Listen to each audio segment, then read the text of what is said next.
Hello students, आज हम BSc first year की क्लास ऑर्गेनिक केमिस्ट्री में सेकंड पेपर में हाइब्रिडाइजेशन के बारे में पढ़ेंगे। इससे पहले भी जो हमने वीडियो आपकी क्लास ली थी उसमें हाइब्रिडाइजेशन के बारे में बताया था। हाइब्रिडाइजेशन मतलब संकरण, कि हाइब्रिडाइजेशन क्या होता है और क्या इसके नियम होते हैं और किस तरीके से ये होता है, और ये किस तरीके से किसी मॉलिक्यूल की शेप को बताता है। मतलब किस तरीके का हाइब्रिडाइजेशन है, उससे हमें ये पता लग जाता है कि मॉलिक्यूल की शेप क्या होगी। तो आज हम उन डिफरेंट हाइब्रिडाइजेशंस के बारे में पढ़ेंगे कि वो कौन कौन से हैं और किस तरह मॉलिक्यूल की शेप को बताते हैं। तो फर्स्ट टाइप का जो हाइब्रिडाइजेशन है वो है इसमें sp3 हाइब्रिडाइजेशन, जिसको कि हम टेट्राहेड्रल हाइब्रिडाइजेशन भी कहते हैं। sp3 hybridisation tetrahedral. अब इसको sp3 क्यों कहते हैं? जबकि अगर तुम्हें ध्यान हो कि कार्बन का जो इलेक्ट्रॉनिक कॉन्फ़िगरेशन है उसमें बाहरी ऑर्बिटल में, बाहरी कक्षा में एक 2s और 2p और इलेक्ट्रॉन्स होते हैं। यानी कि 2s2 और 2p2 इलेक्ट्रॉन्स होते हैं आउटर मोस्ट ऑर्बिट में। तो फिर वो एक्साइटेड स्टेट में एक s इलेक्ट्रॉन p में चला जाता है और इस तरह एक s में और 3p एटॉमिक ऑर्बिटल्स में एक एक इलेक्ट्रॉन होता है। अब जब इस कार्बन का एक s ऑर्बिटल और 3p orbital px, py, pz आपस में मिक्स होते हैं और मिक्स होकर के नए 4 sp3 हाइब्रिड ऑर्बिटल्स बनाते हैं, तब हम इसको बोलते हैं sp3 हाइब्रिडाइजेशन। टेट्राहेड्रल इसको इसलिए बोलते हैं क्योंकि जो हाइब्रिडाइज ऑर्बिटल, जो नए ऑर्बिटल्स बनते हैं वो एक रेगुलर टेट्राहेड्रन के कॉर्नर्स की तरफ डायरेक्टेड होते हैं, तो इसलिए इसको हम टेट्राहेड्रल हाइब्रिडाइजेशन कहते हैं। ये कॉमनली किस में पाया जाता है? एल्केन्स में पाया जाता है। एल्केन्स मतलब सैचुरेटेड हाइड्रोकार्बन्स, है ना। तो जैसे CH4 है, C2H6 है, इसमें पाया जाता है। NH3 अमोनिया मॉलिक्यूल में पाया जाता है, वाटर मॉलिक्यूल में पाया जाता है। तो ये कुछ इसके एग्जाम्पल्स हैं जिनमें कि ये पाया जाता है। अब हम कुछ एक एग्जाम्पल लेते हैं, जैसा कि मीथेन का एग्जाम्पल लेते हैं हम। और मीथेन के एग्जाम्पल में देखो आप कैसे होता है। अब मीथेन में हम जानते हैं एक कार्बन होता है और 4 हाइड्रोजन होते हैं। तो कार्बन का एक s ऑर्बिटल, ये वाला जो कि स्फेरिकल होता है ना, ये, और तीनों p ऑर्बिटल्स जो कि कौन कौन से हैं?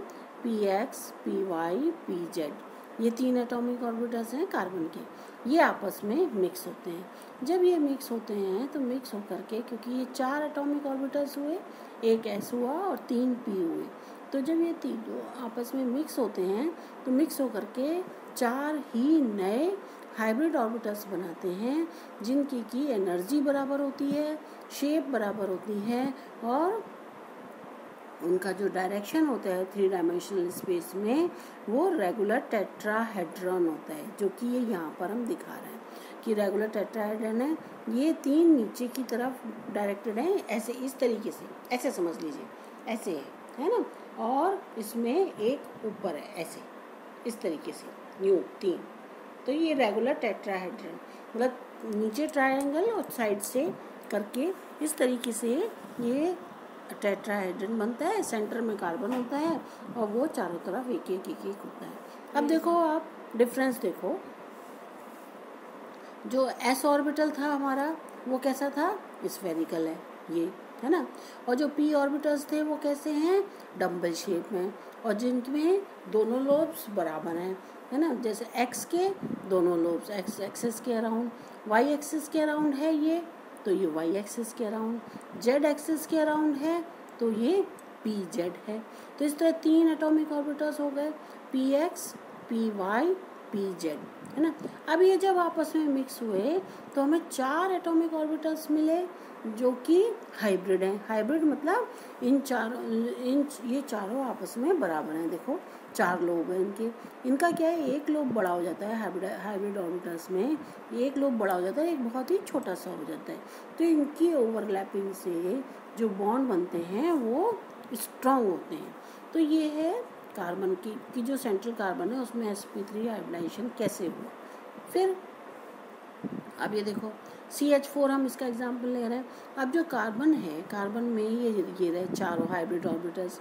अब ये चारों हाइब्रिड ऑर्बिटल्स से हाइड्रोजन के पास क्या होता है, एक इलेक्ट्रॉन होता है हाइड्रोजन के पास, है ना।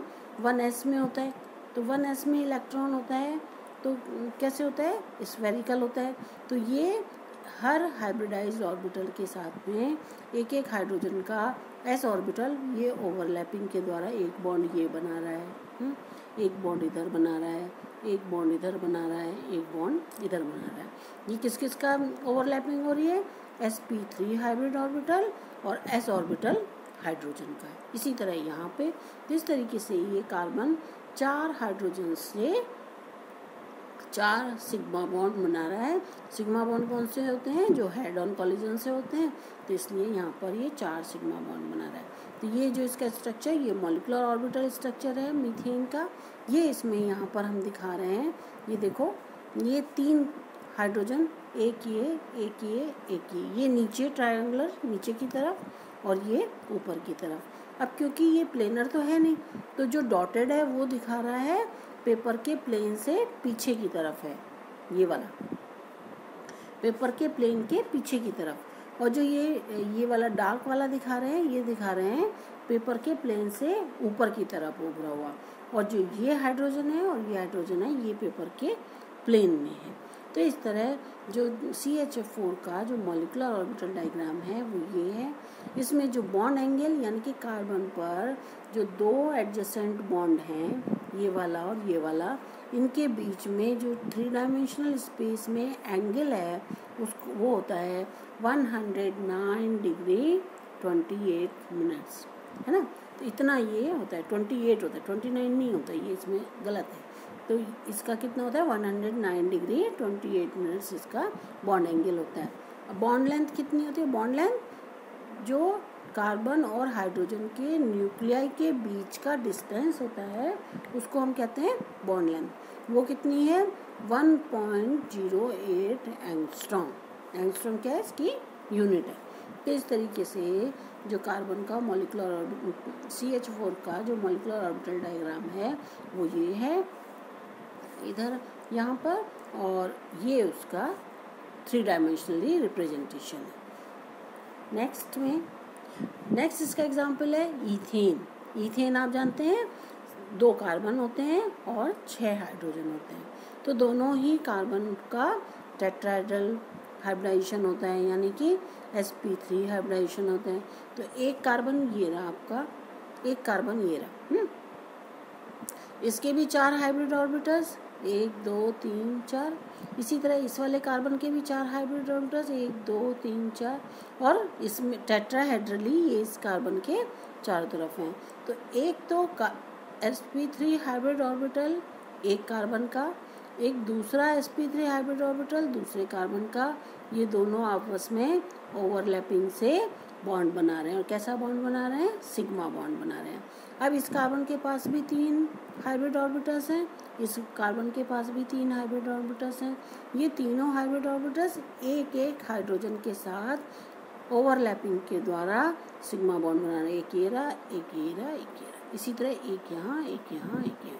तो ये कितने हो गए कि इनके कार्बन के, एक तो कार्बन के बीच में सिग्मा बॉन्ड हो गया, और हर कार्बन 3 हाइड्रोजन के साथ में सिग्मा बॉन्ड बना रहे हैं, एक ये, इस तरीके से, है ना। तो यहाँ पर इसको हम इससे लीनियर स्ट्रक्चर भी हम इस तरीके से दिखा सकते हैं कि ये तो कार्बन के बीच में बॉन्ड हो गया, ये हाइड्रोजन हो गया, और कार्बन पे हाइड्रोजन हाइड्रोजन के बीच में जो बॉन्ड एंगल है वो कितना है 109 डिग्री 28 मिनट्स। और जो कार्बन कार्बन के बीच की जो बॉन्ड लेंथ है वो कितनी है ये 1.84 एंगस्ट्रॉम। और इसी तरह जो कार्बन और हाइड्रोजन की ये है वो है 1.08 एंगस्ट्रॉम जितनी की उसमें थी। तो ये है इथेन का मॉलिक्यूलर ऑर्बिटल डायग्राम। और ये कौन सा हाइब्रिडाइजेशन है sp3 हाइब्रिडाइजेशन है, यानी कि इथेन जितने भी एल्केन्स यानी कि सैचुरेटेड हाइड्रोकार्बन्स जो होते हैं उनमें sp3 हाइब्रिडाइजेशन होता है। sp3 हाइब्रिडाइजेशन होता है तो इसलिए इसमें कौन सा शेप होती है टेट्राहेड्रल शेप होती है। नेक्स्ट है दूसरा sp2 हाइब्रिडाइजेशन। sp2 हाइब्रिडाइजेशन इसको हम ट्राइगोनल हाइब्रिडाइजेशन भी कहते हैं। इसमें कार्बन जो सेंट्रल कार्बन है उसका एक S, ये देखो एक S और 2p ऑर्बिटल्स आपस में मिक्स होते हैं, है ना। और जो p कौन से होते हैं, एक px होता है और एक py होता है। ये दोनों आपस में मिक्स, दो p ऑर्बिटल और एक s ऑर्बिटल आपस में मिक्स होता है, इसलिए इसको हम बोलते हैं sp2, क्योंकि एक s और दो p ऑर्बिटल्स आपस में मिक्स हो रहे हैं तो इसलिए ये दो sp2 हाइब्रिडाइजेशन होता है। और क्योंकि तीन ऑर्बिटल्स मिक्स हो रहे हैं तो तीन ही हाइब्रिड ऑर्बिटल्स बनेंगे, डीजेनरेट ऑर्बिटल्स बनेंगे। डीजेनरेट का मतलब उनकी शेप बराबर होगी और उनकी एनर्जी बराबर होगी। ये डीजेनरेट हमने लिखा है ना, तो डीजेनरेट का मतलब है उनकी शेप बराबर होती है और उनकी एनर्जी बराबर होती है। जबकि हाइब्रिडाइजेशन से पहले s ऑर्बिटल कैसा था, स्फेरिकल था, p ऑर्बिटल कैसा था, डम्बल शेप था, लेकिन हाइब्रिडाइजेशन के बाद तीनों एक से हो गए और ये एक ट्राइगोनल प्लेनर यानी कि एक ही प्लेन में ट्राइगन के कॉर्नर्स की तरफ डायरेक्टेड होते हैं, तो इसलिए इसको हम बोलते हैं ट्राइगोनल प्लेनर हाइब्रिडाइजेशन। इसके एग्जांपल्स हैं एथीन में पाया जाता है, एल्कीन्स में जहाँ डबल बॉन्ड होता है एल्कीन्स में पाया जाता है, प्रोपीन्स में पाया जाता है, ग्रेफाइट में मिलता है। तो इस तरीके से ये इनमें मिलता है। अब इसको देखो आगे, ये देखो ये इसका एग्जाम्पल है। ये देखो ये बिफोर हाइब्रिडाइजेशन था, ये s ऑर्बिटल था, ये p ऑर्बिटल था जो कि डम्बल शेप था। जब ये आपस में मिक्स हुए दो p ऑर्बिटल बने और एक s ऑर्बिटल, जब ये हाइब्रिडाइज हो जाते हैं तो इसमें क्या हो जाता है, एक लोब बड़ा हो जाता है ये वाला, एक लोब छोटा हो जाता है। और ये sp2 हाइब्रिड ऑर्बिटल्स, तीनों हाइब्रिड ऑर्बिटल्स एक ही प्लेन में ट्राइगोनली एक दूसरे से सेट हो जाते हैं। ये देखो यहाँ पर ये दिखा रखा है ना, ये तीनों एक एक इस तरीके से, भाई ये वाला लोब है, इसका छोटे वाला लोब ये रहा, ये लोब है, इसका छोटा ये रहा, इसी तरह इसका छोटा लोब ये रहा। तो ये ट्राइगोनली सेट हो गए। तो इनके बीच में जो एंगल है वो कितना है, बॉन्ड एंगल 120 डिग्री का। तो ये ट्राइगोनल प्लेनर अरेंजमेंट होता है। इसमें जो एंगल होता है वो 120 डिग्री का होता है। इसका एग्जांपल कौन कौन से बताया मैंने, एथीन बताया, प्रोपीन बताया, ग्रेफाइट बताया। तो इन सब में sp2 हाइब्रिडाइजेशन होता है। अब कार्बन जो है हमारा, जिसमें ये दो p और एक s आपस में मिक्स होकर हाइब्रिड ऑर्बिटल्स बना रहे हैं, उस कार्बन के पास एक अनहाइब्रिडाइज्ड ऑर्बिटल बच गया। कौन सा, ये pz वाला, जो इस ट्राइगोनल प्लेनर जो ऑर्बिटल हैं उसके परपेंडिकुलर है।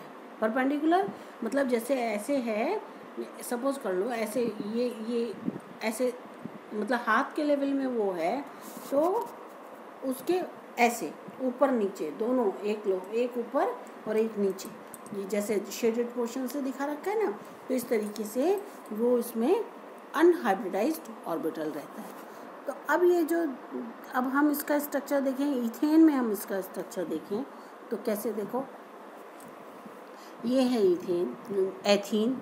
एथीन में क्या है, दो कार्बन है ना, दोनों कार्बन कैसे हैं, sp2 हाइब्रिडाइज्ड हैं, है ना। ये वाला कार्बन भी sp2 हाइब्रिडाइज है, ये भी sp2 हाइब्रिडाइज है।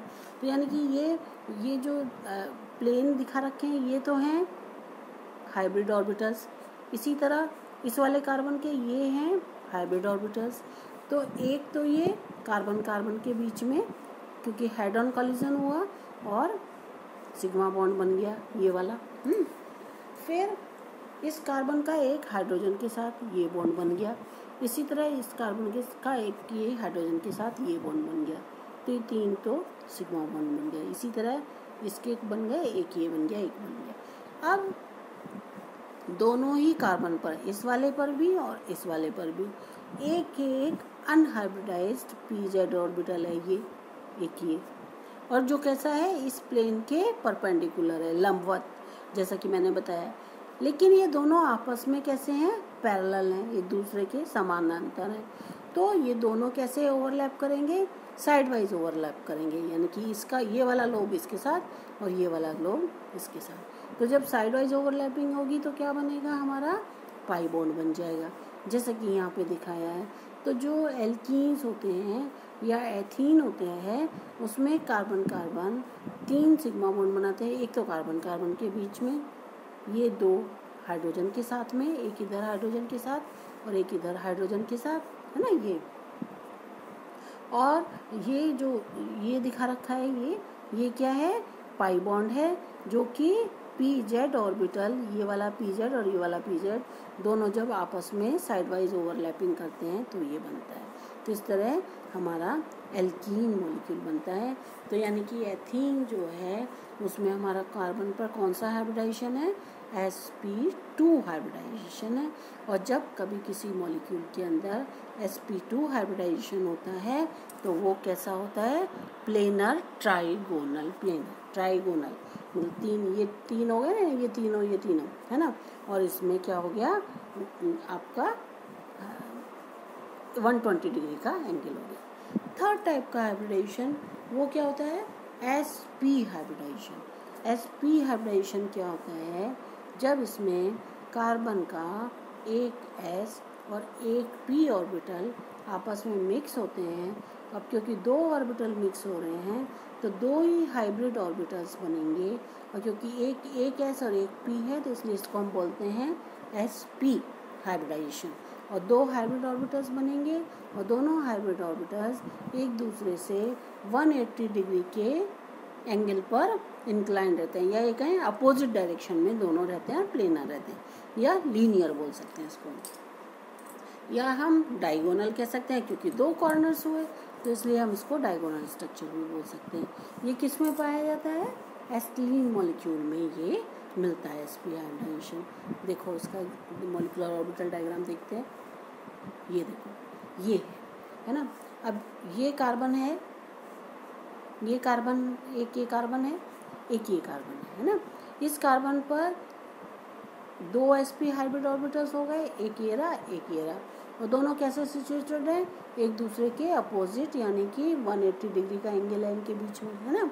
इसी तरह इस वाले कार्बन पर एक ये रहा, एक ये रहा। अब जब ये दोनों पास में आएंगे तो क्या होगा, एक ये सिग्मा बॉन्ड बन गया हेड ऑन कॉलिजन से, और एक इस कार्बन ने हाइड्रोजन के साथ बना लिया, एक इस कार्बन ने हाइड्रोजन के साथ सिग्मा बॉन्ड बना लिया। अब इसके अलावा दोनों ही कार्बन पर 2 अनहाइब्रिडाइज्ड ऑर्बिटल बचे, कौन कौन से, एक px और एक px तो हाइब्रिडाइज हो गया, और कौन सा बचा, एक py और एक pz।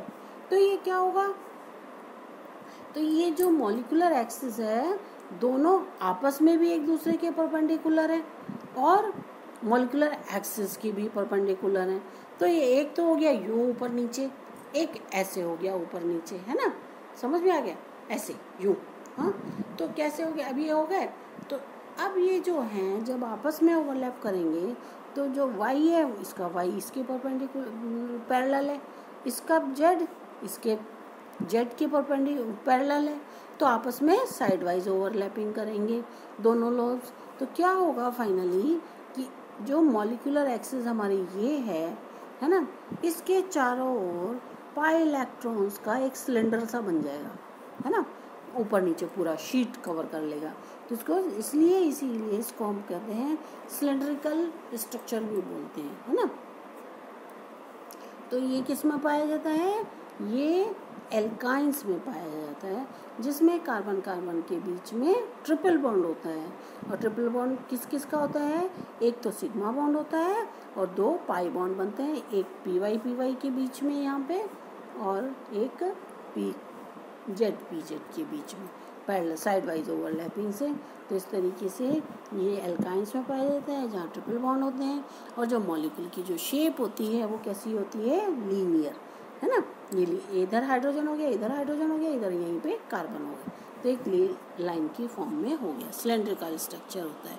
तो उसको हम बोलते हैं sp hybridization, diagonal hybridization, linear hybridization, shape के अकॉर्डिंग। तो हमने 3 तरह के हाइब्रिडाइजेशंस पढ़े, जिसमें sp3, sp2 और sp। तो हम मॉलिक्यूल की शेप से या उनके बॉन्ड एंगल से हम ये बता सकते हैं कि उस मॉलिक्यूल के अंदर कौन सा हाइब्रिडाइजेशन है। जैसे कि अगर sp3 हाइब्रिडाइजेशन होगा तो बॉन्ड एंगल कितना होगा? 109 डिग्री 28 मिनट्स। और मॉलिक्यूल की शेप कैसी होगी? टेट्राहेड्रल। अगर sp2 हाइब्रिडाइजेशन होगा तो शेप कैसी होगी? Trigonal planar. और बॉन्ड एंगल कितना होगा? 120 डिग्री का।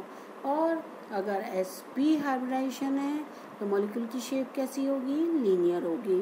बॉन्ड एंगल कितना होगा? वो 180 डिग्री का होगा और शेप लीनियर होगी। तो इस तरीके से हम हाइब्रिडाइजेशन के बेस पर बता सकते हैं कि मॉलिक्यूल की शेप कैसी होगी।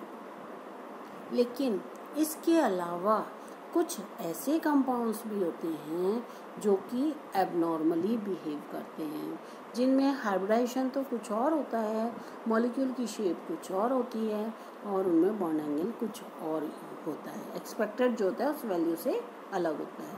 तो उनको हम नेक्स्ट क्लास में लेंगे, तब तक के लिए आप इसी को देखिए। थैंक्स।